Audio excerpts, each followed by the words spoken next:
Hello, everyone, and welcome to Friday Feelings, the podcast where we turn emotions into power, vulnerability into strength, and remind you to feel everything, fear nothing, and transform your life. I'm your host, Jenelle Friday, and I'm really excited about today's episode. We are talking about embracing vulnerability. That word can be a little bit scary at times, but we are here to talk about how embracing vulnerability can not only transform the way you see yourself, talk to yourself, but how you engage with other people and build stronger, better, healthier connections. I am joined today by Cameron Broussard, who, if you are not familiar with, you need to get familiar with. Cameron and I met at a Customer Success Collective event in February of last year. It was my first keynote. I was nervous as heck. And afterwards, Cameron and I just connected. Cameron is very well spoken. Cameron is very intelligent, and the way he communicates is very direct and straightforward. And I value that so much. Cameron is also a very kind and empathetic individual. And we kind of bonded over cuddling a baby kangaroo at this event and taking pictures, which is just weird. But it was a great thing. So, Cameron, thank you so much for being here. Thank you so much for taking the time and being willing to share with us why invulnerability is important to you. So, welcome. Yeah, thank you so much. It's truly a pleasure to be spending some time with you today. Yeah, I'm excited. So, tell us a little bit about you, your personal life, maybe your professional role, and then why is vulnerability a topic that is something that you're passionate about?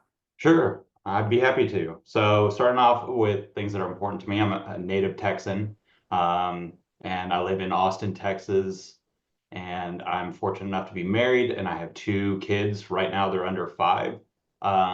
Technically, I have two kids, but I also have a border collie that I consider my firstborn child.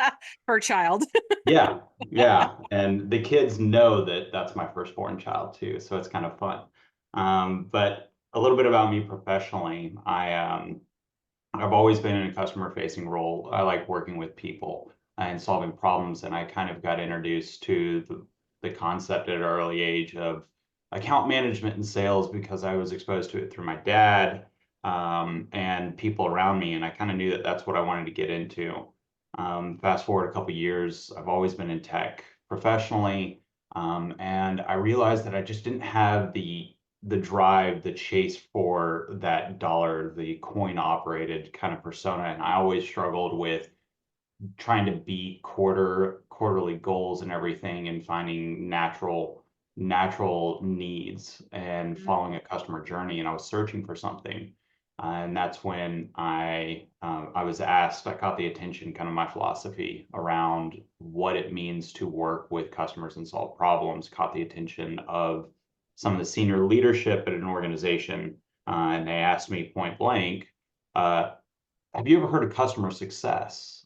And I gave them a very simple man's answer, as I like to describe. I said, well, yeah, it's making customers successful, right? And That's a good they, answer.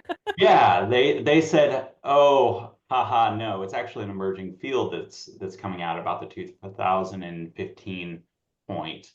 And they said, we don't have anybody from sales background understanding the gathering of requirements and everything and why decisions are made. And we'd really like to help, like your help to build out our first customer success team and bringing that experience.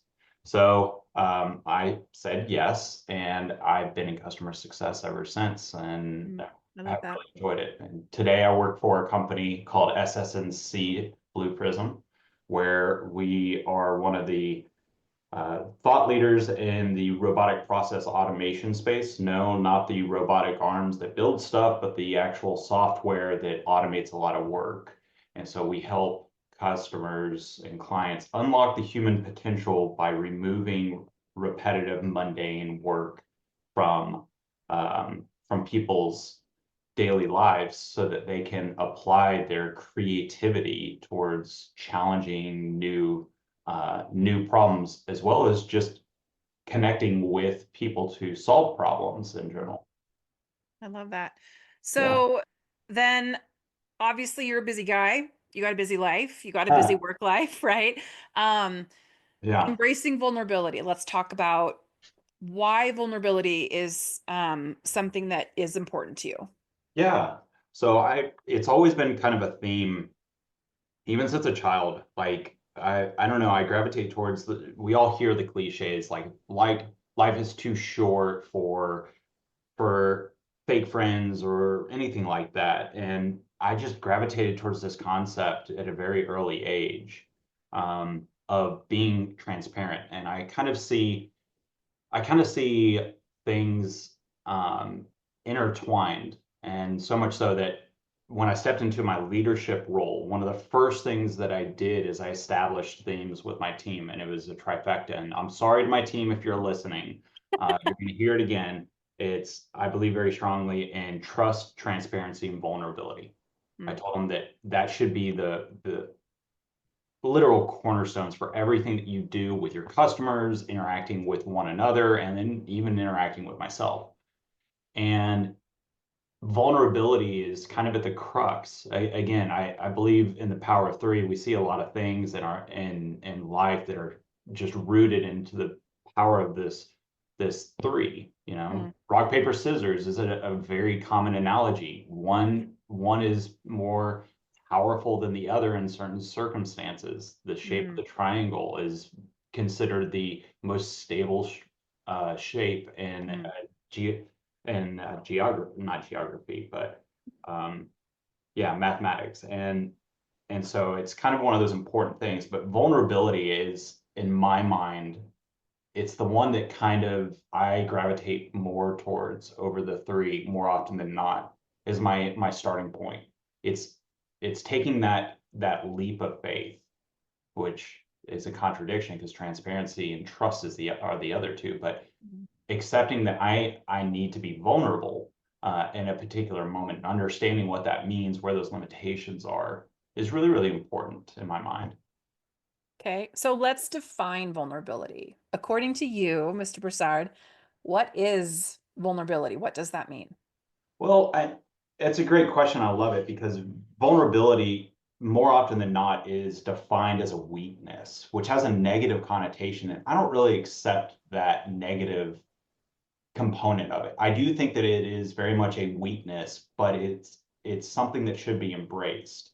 It's the antithesis of a strength. Most of the time, we lead with your strengths, start with the best foot forward, make a really strong first impression.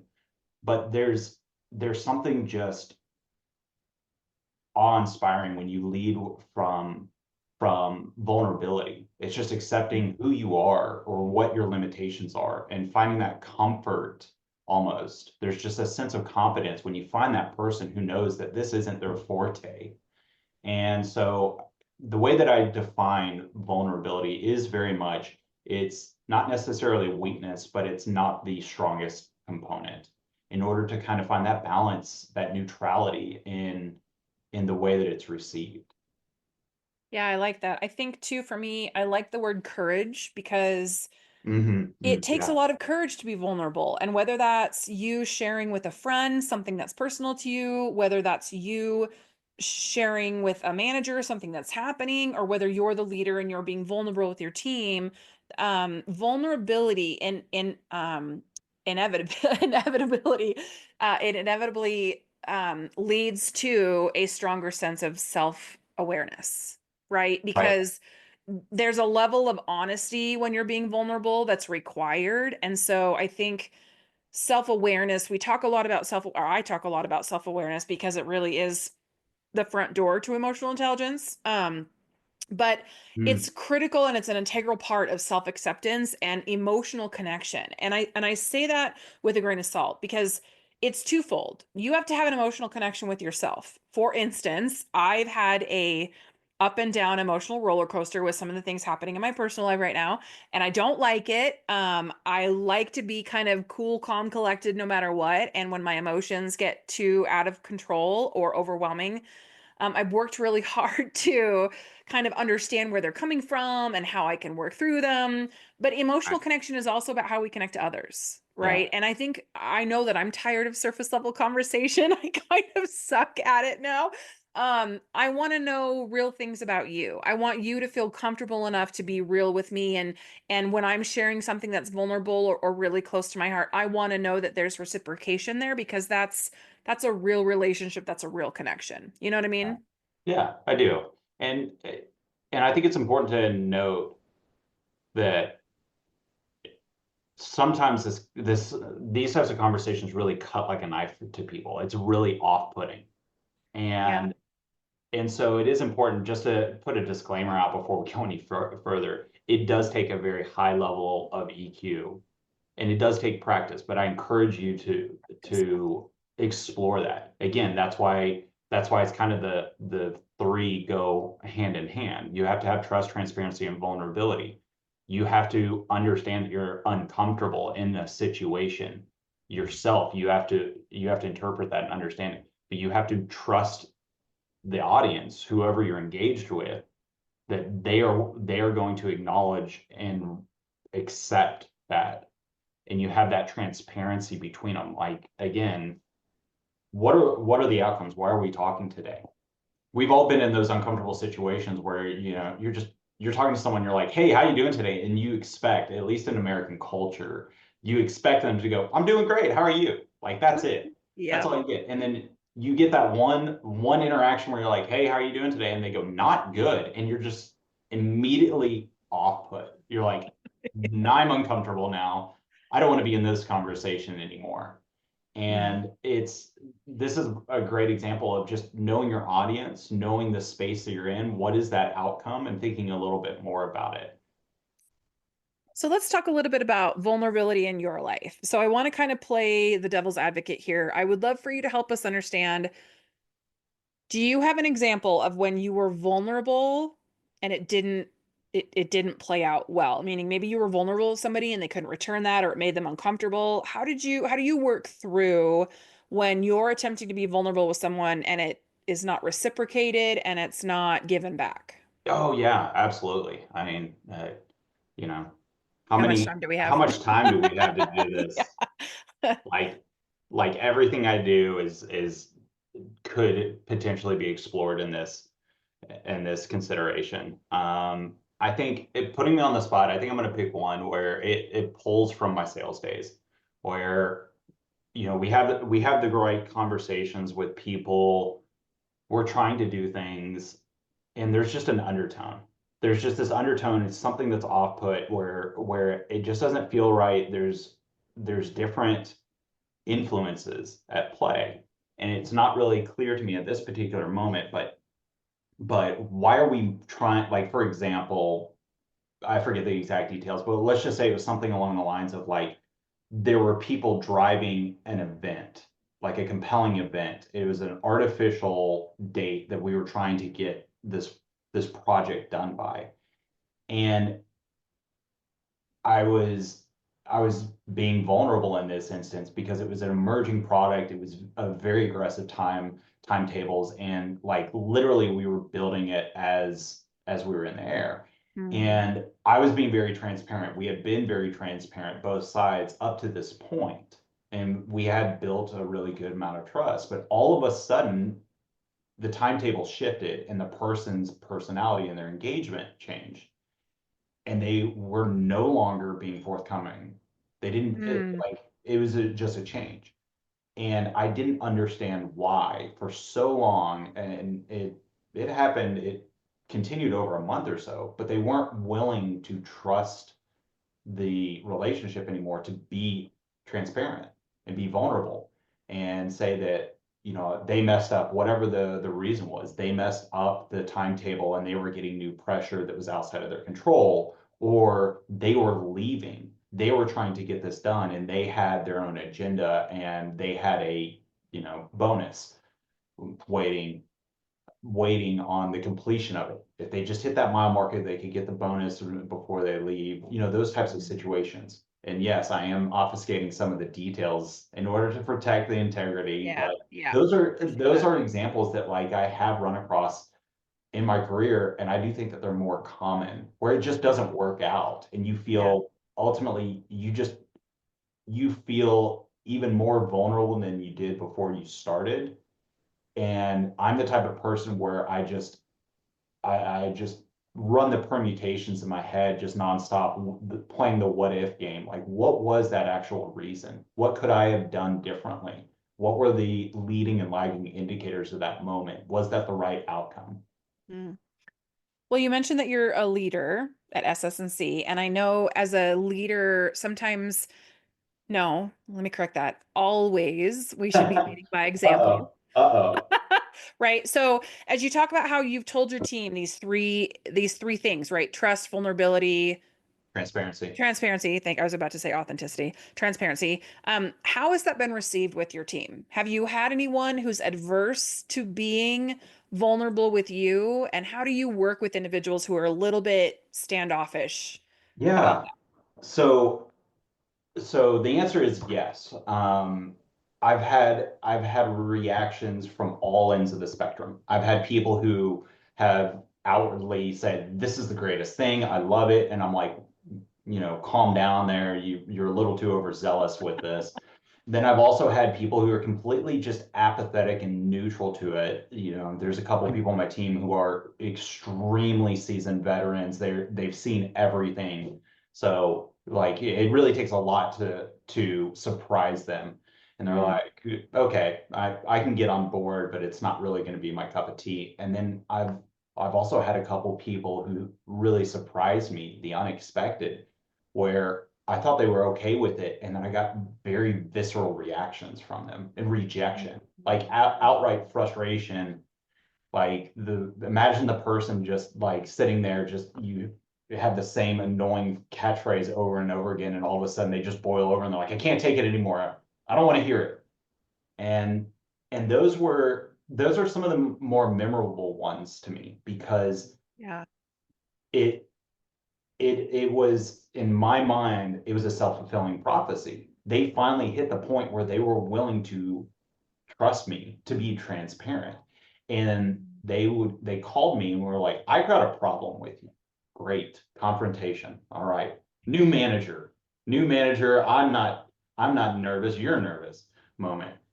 And I'm like, okay, tell me more. And they're like, you keep saying this and it means nothing. Like it's a walking contradiction. And I said, Mm, so help me understand where you're coming from, why you feel like it's a contradiction. And we went through that and they're like, every single thing that you say, like you can't have one without the other. And we had to walk through that process. And eventually they kind of saw what I saw.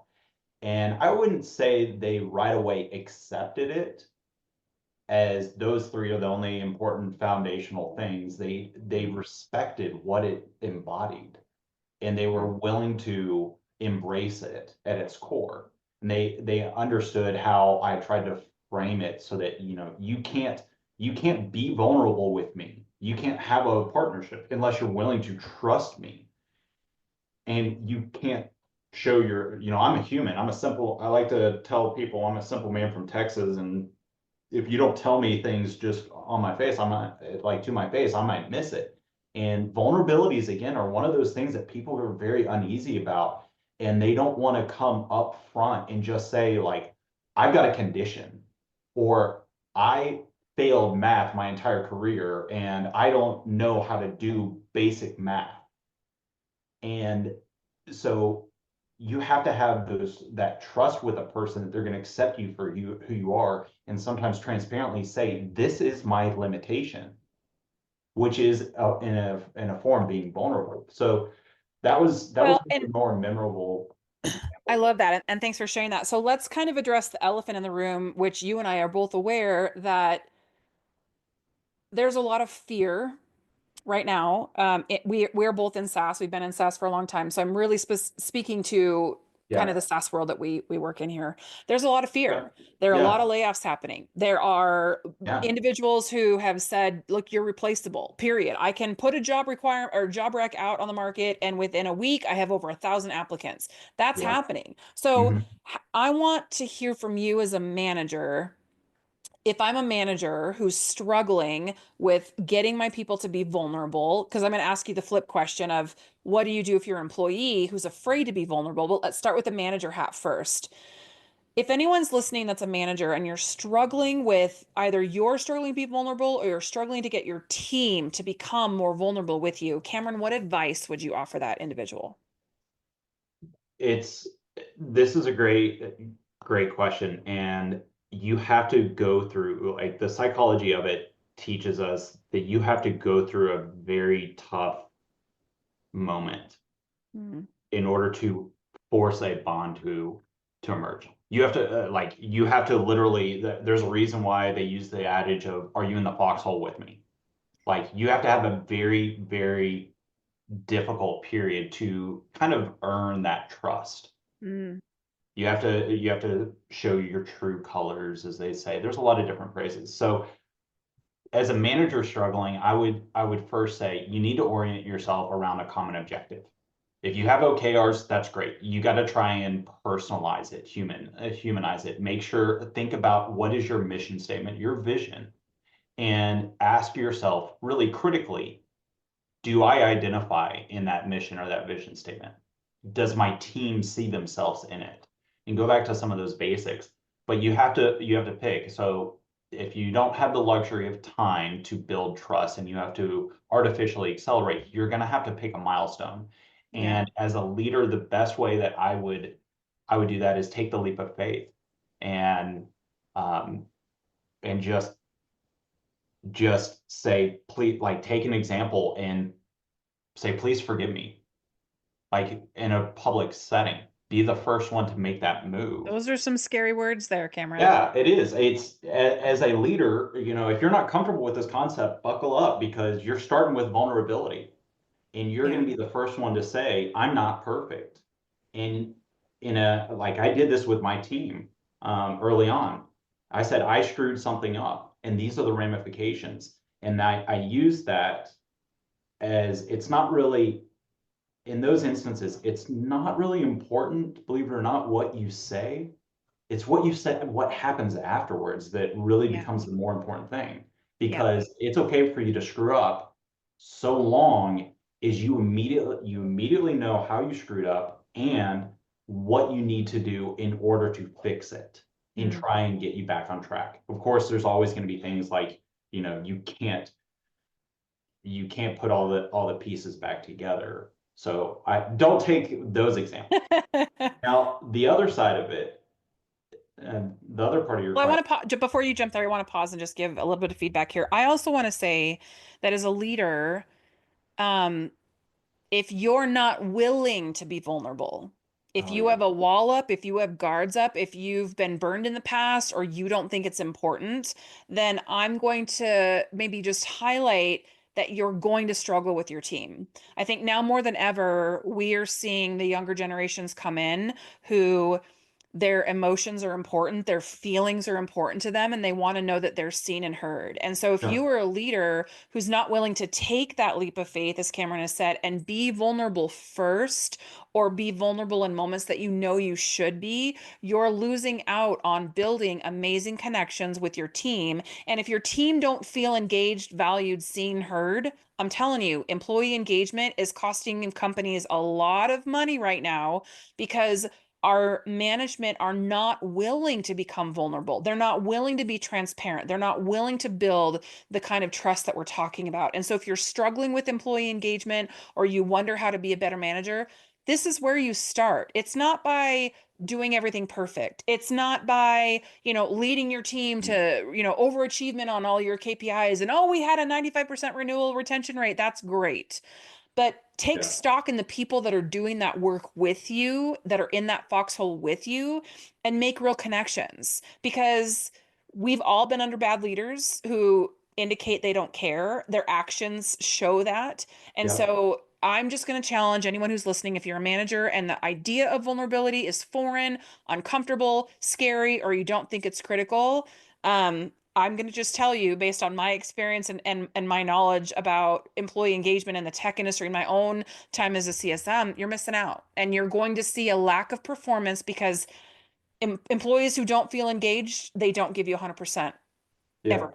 They're giving you 80%, they're giving you 75%, and none of us can afford to have CSMs performing less than 100%, 90% at most, right? So, okay, so that's my little rant. Okay, so Cameron, now let's talk about Straight if from the you're heart. right, if you're an employee who's afraid to be vulnerable because maybe you've Yeah. been burned in the past, maybe you think your manager doesn't care or your company does not embrace those kinds of values, how would you encourage that individual that despite the people around them to stay authentic, vulnerable, and transparent?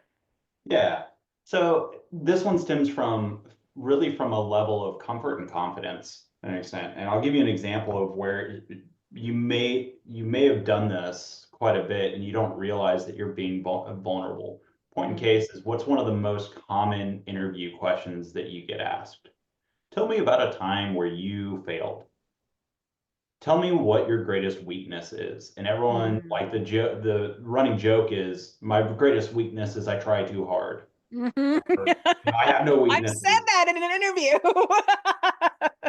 But I mean, it's a fun answer as long as you have a purpose. But I digress. My point here is start from a place of confidence. Start with your strengths. Know what your strengths are, or take a period of self-reflection and just say, I don't feel like I was as effective as I could have been. This is something that I struggle with that gives me heartburn and anxiety. You know, listen to your emotions to an extent, and then approach someone. It doesn't necessarily have to be your manager, but someone that you aspire to, the player coach, the team lead, someone like that, who you've had those moments where you know that you can turn to them and ask for help because that's what they're there for, and just confront them. Ask them, I be honest with you? Can I confide in you? And again, as I said previously, it's really important to say it, but what happens next matters more. And so this is the path for you to dip your proverbial toe in if you're cautious about it and say, I'm really struggling with whatever the concept is or something like that. I don't grasp this. And can you help me? Asking for help is not a weakness. That's a It strength. is it is a strength. In Yeah. today's day and age, and to your point about like generations, you got to find what motivates people, but you also have to recognize what's that common goal, mission, purpose that binds everyone Yeah. together. Because Yeah. some people are going to want accolades, but there's other people where I've literally had this. There's people that were on my team that I respect so much. They did incredible things, but they told me if you ever put me on stage, I'm leaving because that type of reward to some is not something that they resonated. But you got to start with someone, and it doesn't have to be someone professionally. It could be someone personally.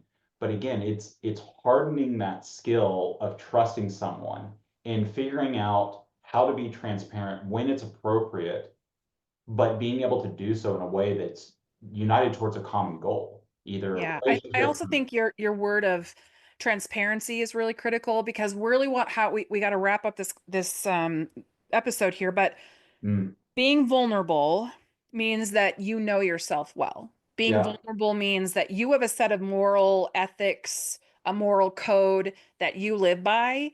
And the thing that I'm really starting to understand about myself is that I've allowed other people's opinions, feedback, behavior, comments, um, reduce myself, quiet myself, make me sit back and go, well, am I then crazy for feeling the way that I feel, that I might differ in opinion? The answer is no. If you allow other people to reduce who you are, right? Or make you afraid to be who you really are, then I would challenge that because at the very end of the day, we have a very short life. And if you're Mm, going to let other people influence the way that you behave or the person that you are, that's a very long, difficult road to the end of your life, right? If you're always editing along the way to make people like you or make you feel like you fit in. And Cameron, one of the things that you and I talked about that I really loved as we prep for this call is, you kind of knew as a kid that you were different yeah, I was and gonna you weren't going say, to be like good everybody point. else. And you told your mom, you're like, Mom, I'm different. I'm going to be my own creature. I'm going to do my own thing. And there's the really profound truth there that I think is rare. And I think that's part of why vulnerability has been a topic for you. But let's shift into now I want to give concrete Yeah. takeaways for our listeners, right? So let's talk about actionable strategies for practicing vulnerability. How would you encourage someone who is new at this, has not embraced this, is going, okay, I'm going to try? Where do they start? Yeah. So I think the easiest way to start with this, uh, truly it's simple, and I struggle, I myself struggle with this because it's imposter syndrome is there and whatever. Everyone's heard about it and they feel it and it's there and it's important to address the elephant in the room. So I'll tie this to one of the most powerful phrases that I remind people to use Mm, is one, and it's I don't know the answer to this question. I don't know the answer to this problem, whatever it is. I don't know. But it's not ended with a period, it's ended with a comma. And you say, but I'm going to go find out. mm, And so rather than when you find yourself kind of in that feeling of getting painted into a corner, asked a question, what's the answer, Senator? Type of moments, deer in headlight moments. mm. Rather than jumping, like following your instinct of just saying yes or no and just hoping that it goes away, someone forgets and it doesn't come back to get you. Take that deep breath, take a couple moments, and just say truthfully, I don't know the answer to whatever the question in its entirety or this particular part, but I'm going to find out. I'm going to provide you an update by this time. It does that work for you? Mm. And just see what happens and use that. Again, start small, use that wherever you just get that tinge. And I promise what the recipient of that message is going to take away is that just moment of confidence. Even if it's a flash in the pan, you could be totally panicked deer in headlight and still say that phrase. And the person hearing that is going to go, I've got a newfound respect from you for you because you have the confidence to know your limit and also the assurance that you're going to get back to me. Because it's one thing to just say I don't know and move on. It's another thing for that follow through. That follow through is what matters most, and Yeah. And that'll you'll get yourself started in that cycle of yeah. And talking about, I mean, I just want to address, maybe I should have said this at the beginning of the call, but I think a lot of people think of vulnerability as like, oh, I don't like to talk about my feelings. I don't want to sit in a circle holding hands, singing Kumbaya, and yeah everybody's, being vulnerable. That's not what we're talking about. Vulnerability at its core is your admittance that, hey, I'm afraid of this. I'm struggling with this. I don't know things. And we are our own worst critics and our own worst enemies, casting judgment over the things that we do wrong. We've made a mistake. We've let somebody down. We've hurt somebody's feelings. We might get fired. We might get judged. All of that is happening on top of our own worst critic. And so one of the things that I'm going to leave everybody with, it's a statement that I ask myself every time I have an intrusive thought, meaning I'm afraid to tell this person that I don't know how to do this, or I might be falling behind the curve, or I got to admit I said something wrong, right? The yeah first question, is it true? mm, Is it true if your vulnerability is saying, I really don't do great on stage? Okay. Is that true? Have you proven yourself to be a failure in that area before? Chances are you probably not had a lot of opportunity or a coach or a mentor to teach you that. So maybe it's not true. You don't really know. Is it helpful? Meaning, is the thought that you're not good on stage, but maybe you're required to, or maybe your manager is pushing you for, is that thought helping you in that moment? Is yeah it helping you to doubt yourself and judge yourself and hold yourself to a standard that is impossible? yeah Okay. Last question. Is it uplifting? Are you speaking kindly to yourself? Are you telling yourself confident things like, well, I don't think I'm going to be good, but I'm going to give it a shot anyway, and I'm going to give my best. I'm absolutely terrified of this. Maybe my manager will go on stage with me and alleviate some of that anxiety. tell yourself something kind, because the more you beat yourself up, the more you tell yourself you can't, the more you tell yourself that people are going to judge you or um, cast blame or not forgive you if it's a mistake, or hold you to some ridiculous standard, again, you're already failing forward. And I think one of the things we struggle with as humans is we listen to these intrusive thoughts and we act upon them. We allow them to take root in our minds, and we are almost transformed by them on this negative thought process pattern. And vulnerability is the practice of accepting what is, being kind to yourself, asking, is it true? And finding someone to practice this with. So go talk to your mom. No. I called my mom this morning. Go Yeah. pull a best friend. Go pull a coworker who you feel comfortable with. But if you don't practice, if you don't get good at figuring out how to express yourself, figuring out how to have these conversations, then you're going to stay rooted in fear. And when you let fear keep you from moving forward, nobody wins. Yeah. And, moment of trust here. You touched on a story that I had with my mom growing up, and you also mentioned something. You said start with something positive. Well, the reality is, being transparent, not everything's always positive. You can be in some tough situations where True, I don't see any good at this particular moment. true. And being transparent, again, here's why it's kind of that perfect trifecta, is being transparent in that moment, being vulnerable, that I don't see anything good in this. Mm, And just being okay and saying we're going to make the most, especially in the world of customer success. I mean, come on, how many times do we have in those situations where we've been handed a bad hand and we feel like there's no light, there's no positivity? We still have to try. You can't lose hope. You have to yeah. try. And so having those moments, I do this with my team. They call me, I'm having a moment of weakness, a vulnerability where I don't see a possible positive outcome. And being trusting them to have gone through exhausted all of the different options and scenarios possible. Mm, Sometimes you do have to have the tough conversation to say it's okay. We're not going to save that customer. We're not going to make them yeah. successful, Yeah. because their intention, they were never wanting really to be successful in the first place, or Yeah. they had the wrong impression, or their business changed and it's no longer a valued partnership, and that's okay. But again, it's what happens next, that follow through. Okay, well, how do Mhm. we make them successful? We exit them together. And so I Yeah. think the other major example that I'll share, an actionable item, is, again, I said it earlier, but orient your thought around a common goal. If you're scared to, I don't want to be transparent about myself or anything, well, then distance yourself and instead orient around a project or a goal or something that is more communal, and say this, rather than I'm struggling with whatever it is, this project is very, very difficult.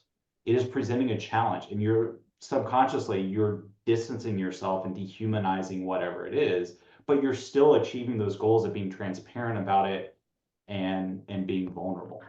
Yeah. Well, and like you said before, trust is a muscle. You got to flex That's it. the You got to muscle. practice it. You got to work at it. Same thing for vulnerability. So this is not you're going to jump into the vulnerability pool and now you're really great at being at this. It's practice. It's giving yourself grace, giving yourself room to be human. We are Yeah. all human. So we're way over time, but that's okay. Cameron, I'm going to ask you for final thoughts. I think this is a great conversation. I say life's too short in order to hide behind something scared. I've got enough scars, literally and metaphorically. Just accept who you are, because there's going to be people out there that are going to accept you for who you are, and there's going to be people that don't.